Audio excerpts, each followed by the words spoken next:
Hello friends, आज हम बात करेंगे कि क्या कॉपर टी बच्चा रोकने के लिए सही उपाय है या इसके कुछ साइड इफ़ेक्ट्स होते हैं या फिर ये कितना इफ़ेक्टिव कॉन्ट्रासेप्शन होता है।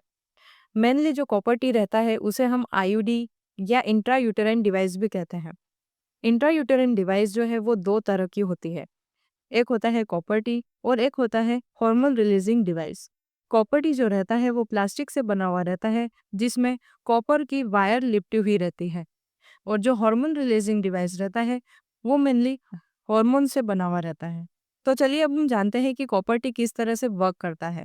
कॉपर टी को वेजाइना के थ्रू यूट्रस में प्लेस किया जाता है। जब भी कॉपर टी यूट्रस में प्लेस होता है तो जो कॉपर के आयन से वो पूरे यूट्रस में स्प्रेड होते हैं, जिससे जो हमारा यूट्रस है या हमारा जो गर्भाशय है उसका जो इन्वायरमेंट है वो चेंज होता है। इंटरकोर्स के दौरान जब भी स्पर्म्स जो हैं वो यूट्रस में एंटर करते हैं तो ये जो कॉपर के आयन से वो स्पर्म से मिल के उसे कील कर देते हैं, क्योंकि जो कॉपर होता है वो एक स्पर्मिसाइडल होता है। बहुत बार ऐसा होता है कि स्पर्म और ओवम का फर्टिलाइजेशन भी हो जाता है, लेकिन जो कॉपर टी रहता है वो फर्टिलाइज्ड ओवम और एग को इम्प्लांट नहीं होने देता है। यानी कि अगर बाय चांस फर्टिलाइजेशन हो भी जाता है तो जो कॉपर टी है वो एंडोमेट्रियम या यूट्रस में इम्प्लांट नहीं होने देता है। मेनली जो कॉपर टी रहता है वो 95% केसेस में ऐसा देखा गया है कि बहुत ज़्यादा हेल्प करता है कॉन्ट्रासेप्शन में। तो इस तरह से कॉपर टी वर्क करता है। तो चलिए अब हम जानते हैं कि कॉपर टी को कैसे प्लेस किया जाता है यूट्रस के अंदर। कॉपर टी प्लेसमेंट की जो प्रोसीजर है ये मेनली ओपीडी बेसिस पर होती है, यानी कि इसमें आपको एडमिट होने की कोई आवश्यकता नहीं रहती है। ये बहुत जल्दी प्लेस हो जाता है और इसका जो एक्शन है वो तुरंत ही शुरू भी हो जाता है। इसका जो प्लेसमेंट है वो मेनली आपके मेंसेस के 3rd या 4th डे होता है। यानी कि जब आपकी माहवारी रहती है उसके 3rd या 4th डे आपको डॉक्टर बुलाते हैं और कॉपर टी को इंसर्ट करते हैं। साथ ही जब भी कॉपर टी इंसर्ट करते हैं तो आपको डॉक्टर एंटीबायोटिक्स देते हैं, जिसे आपको प्रॉपर टाइम पर लेना बहुत ज़्यादा ज़रूरी होता है। तो चलिए अब हम जानते हैं कि कॉपर टी कितना इफ़ेक्टिव होता है। कॉपर टी मेनली 95% केसेस में बहुत ज़्यादा इफ़ेक्टिव होता है कॉन्ट्रासेप्शन के लिए।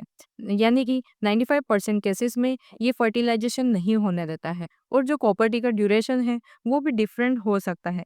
यानी कि कुछ डिवाइस 3 ईयर्स तक, 5 ईयर्स तक या 10 ईयर्स तक इफ़ेक्टिव रह सकती है। और ये रिवर्सिबल कॉन्ट्रासेप्शन है, यानी कि अगर आपको कॉन्ट्रासेप्शन चाहिए तो आप इसे रख सकते हैं, और अगर आपको बेबी प्लान करना है तो आप इस डिवाइस को रिमूव भी करवा सकते हैं, और रिमूव करने के तुरंत बाद ही आपका जो फर्टिलाइजेशन है वो हो सकता है। तो चलिए अब हम जानते हैं कि कॉपर टी इंसर्शन के क्या-क्या साइड इफ़ेक्ट्स हो सकते हैं। कुछ फीमेल्स को ऐसा लगता है कि कॉपर टी इंसर्ट करने के बाद में जो कॉपर टी है वो पेट के अंदर कहीं चले जाएगा या फिर कहीं और ऑर्गन्स में चला जाएगा, लेकिन ये गलतफहमी है।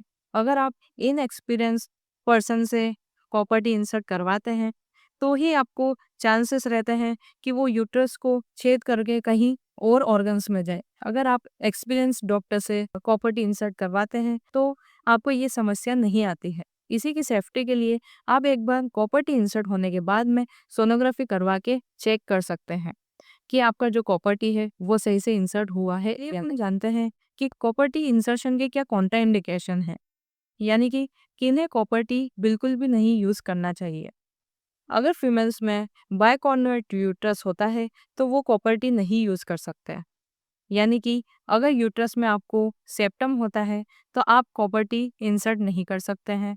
यदि आपको बार बार इन्फेक्शन होता है, अगर आपको गर्भाशय में सूजन रहती है तो आप कॉपर टी इंसर्ट नहीं कर सकते हैं।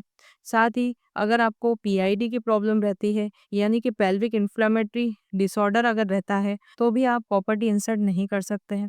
अगर आप डायबिटिक रहते हैं तो भी आप कॉपर टी को इंसर्ट नहीं कर सकते हैं। और अगर आपका इर्रेगुलर मेंस्ट्रुअल साइकिल रहता है या फिर आपको अगर हेवी ब्लीडिंग रहती है, और अगर आपको डिस्मेनोरिया की प्रॉब्लम, यानी कि मेंसेस के दौरान आपको अगर बहुत ज़्यादा पेट में दर्द होता है तो आपको कॉपर टी को प्लस नहीं करवाना चाहिए। कॉपर टी का यूज़ उन्हीं फीमेल्स को करना चाहिए जिनका जो मेंसेस है वो रेगुलर है, साथ ही उनको ब्लीडिंग कम होती है और उन्हें मेंसेस के दौरान अगर पेट में कम दर्द होता है तो ही उन्हें कॉपर टी यूज़ करना चाहिए। क्योंकि कॉपर टी के इंसर्शन के बाद में जो आपकी मेंसेस की ब्लीडिंग है वो बढ़ जाती है। यानी कि अगर आपको 3 दिन की ब्लीडिंग है तो वो 4 दिन की हो जाती है। साथ ही अगर आपको डिसमेनोरिया की प्रॉब्लम है, यानी कि पेट में अगर दर्द की प्रॉब्लम है, तो वो भी बढ़ जाता है। और अगर आप कॉपर टी इंसर्ट करवाते हैं तो आपको ये बातें आपके डॉक्टर से ज़रूर कहना है, ताकि जो आपके कॉपर्टी इंसर्शन के बाद में स्टार्टिंग के 3 महीने रहते हैं, उसमें आपको सपोर्टिव ट्रीटमेंट मिले, जिससे आपको तकलीफ ना हो या आपको कोई कॉम्प्लिकेशन ना आए। तो आज इस वीडियो में हमने जाना कि क्या कॉपर्टी एक सेफ तरीका है प्रेगनेंसी रोकने के लिए, या फिर कॉपर्टी कैसे वर्क करता है, या उसके क्या साइड इफ़ेक्ट है, या उसके क्या कॉन्ट्राइंडिकेशंस होते हैं। तो आज के लिए इतना ही। चैनल को लाइक और सब्सक्राइब करना मत भूलिएगा। मैं और भी नॉलेजेबल वीडियोस आपके लिए लाती रहूँगी। तब तक के लिए धन्यवाद।